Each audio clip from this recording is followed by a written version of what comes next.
निवेदन. माननीय अध्यक्ष महोदय, भारताच्या मराठा लष्करी भूप्रदेश यास युनेस्कोचे जागतिक वारसा मानांकन मिळाल्याबाबतचं निवेदन मी या ठिकाणी करतो आहे.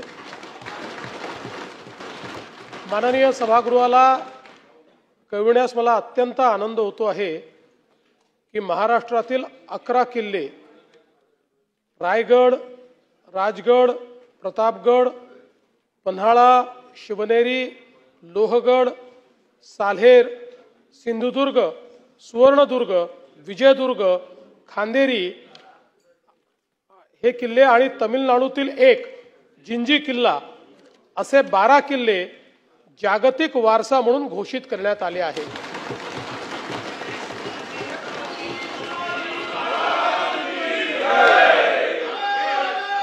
छत्रपती शिवाजी महाराजांनी घडवलेली ही दुर्ग संपदा ही महाराष्ट्राच्या शौर्याचा आणि संस्कृतीचा वारसा आहे.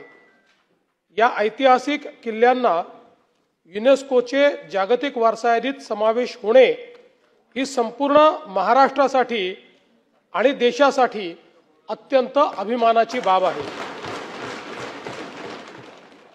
या सभागृहाच्या माध्यमातून मी माननीय पंतप्रधान श्री नरेंद्र मोदीजी यांचे विशेष आभार मानू इच्छितो. याचं कारण त्यांच्याकडे देशातल्या वेगवेगळ्या भागातनं 7 प्रस्ताव युनेस्कोमध्ये नॉमिनेट करण्याकरता गेले होते. त्यापैकी माननीय प्रधानमंत्री मोदयांनी निर्णय केला की छत्रपती शिवरायांचे किल्ले हेच जागतिक वारसा स्थळ म्हणून त्या ठिकाणी नॉमिनेट करायचे आणि हे त्यांनी नॉमिनेशन केलं. आणि या संपूर्ण प्रक्रियेमध्ये माननीय केंद्रीय सांस्कृतिक कार्य मंत्री आणि त्यांचं मंत्रालय, माननीय केंद्रीय विदेश मंत्री आणि त्यांचं मंत्रालय, भारतीय पुरातत्व सर्वेक्षण विभागाचे सर्व अधिकारी, युनेस्कोमध्ये भारतातील राजदूत आणि तसेच या संपूर्ण प्रक्रियेमध्ये माझे सहकारी ॲडव्होकेट आशिष शेलार, मंत्री सांस्कृतिक कार्य आणि मुख्यमंत्री कार्यालयातील अपर मुख्य सचिव श्री विकास खारगे, विभागाचे सर्व अधिकारी कर्मचारी या सर्वांचे मी आभार मानतो. आणि यासोबतच काही आर्किटेक्ट्स, काही हिस्टॉरियन्स, इतिहास तज्ञ यांनी देखील या प्रक्रियेमध्ये सहकार्य दिलं, त्याबद्दल त्यांचे देखील मी मनापासून आभार मानतो.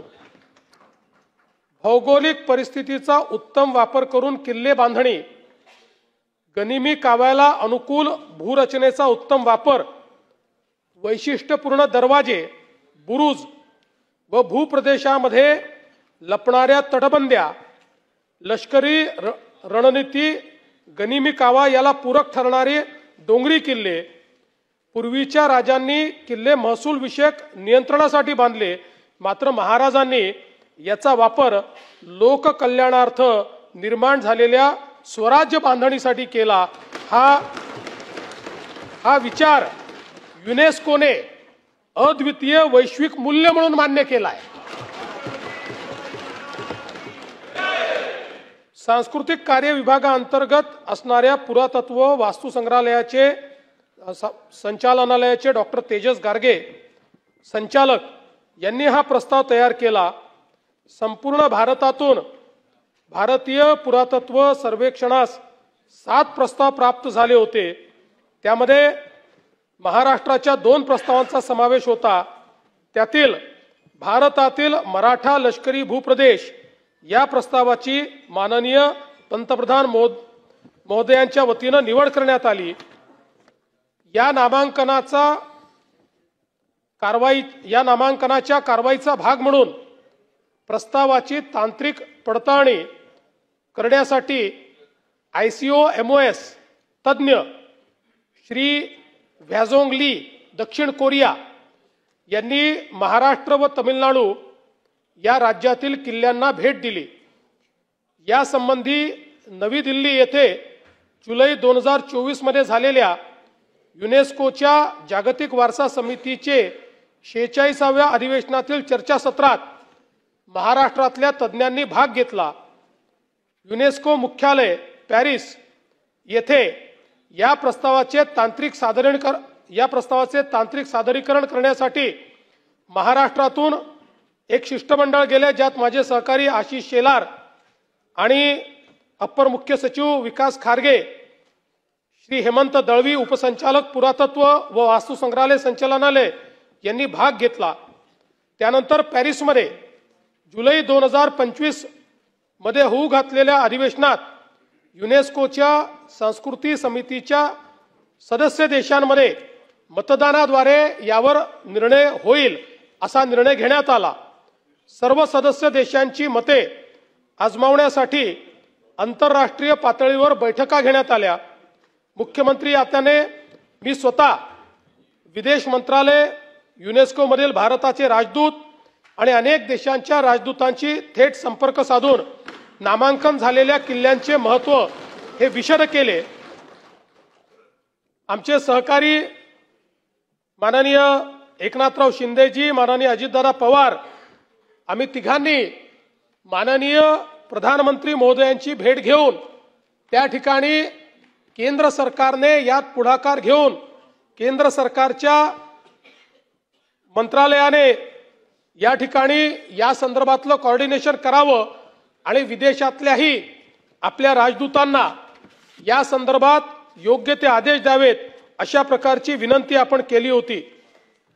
शेवटी दिनांक 11/7/2025 रोजी युनेस्कोच्या सांस्कृतिक समितीच्या आंतरराष्ट्रीय बैठकीत एकमताने भारताने ही विजयश्री खेचून आणली।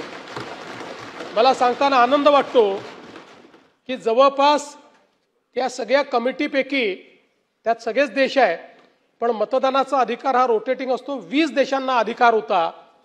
या 20ही देशांनी छत्रपती शिवरायांचे हे किल्ले जागतिक वारसा स्थळ आहे अशा प्रकारचं मतदान केलं आणि त्यामुळे एकमताने या ठिकाणी हा प्रस्ताव मंजूर झाला। 17व्या शतकात सेल्फ रूल म्हणजे स्वराज्य, रयतेचे राज्य असावे आणि तेही लोक कल्याणार्थ छत्रपती शिवाजी महाराजांच्या राजमुद्रेवरील विचार त्या आणि आजच्याही काळाच्या मानाने प्रगत आहे आणि म्हणून इतर समकालीन राज्यकर्त्यांमध्ये शिवराय अद्वितीय ठरतात। मला या ठिकाणी सांगितलं पाहिजे की अनेक राजदूतांनी देखील ही जी काही आपली राजमुद्रा आहे त्याच्यावरचा विचार समजून घेतला आणि हा विचार कालाच्या पलीकडचा आहे अशा प्रकारचं मत त्या ठिकाणी व्यक्त केलं। मुख्यमंत्री म्हणून मी हे माझे भाग्य समजतो की छत्रपतींच्या गडकोटांचे मानांकन मिळवण्याचे शिवकार्य माझ्या सहकाऱ्यांच्या अथक प्रयत्नातून या शासनाला साकारता आले। आता हे मानांकन टिकवणे हे आपल्या पुढे एक मोठे आव्हान आहे। यासाठी मी महाराष्ट्रातील जनतेलाही आवाहन करतो की छत्रपती शिवाजी महाराजांनी उभारलेल्या अद्वितीय किल्ल्यांचा वारसा जपण्यासाठी हातभार लावावा।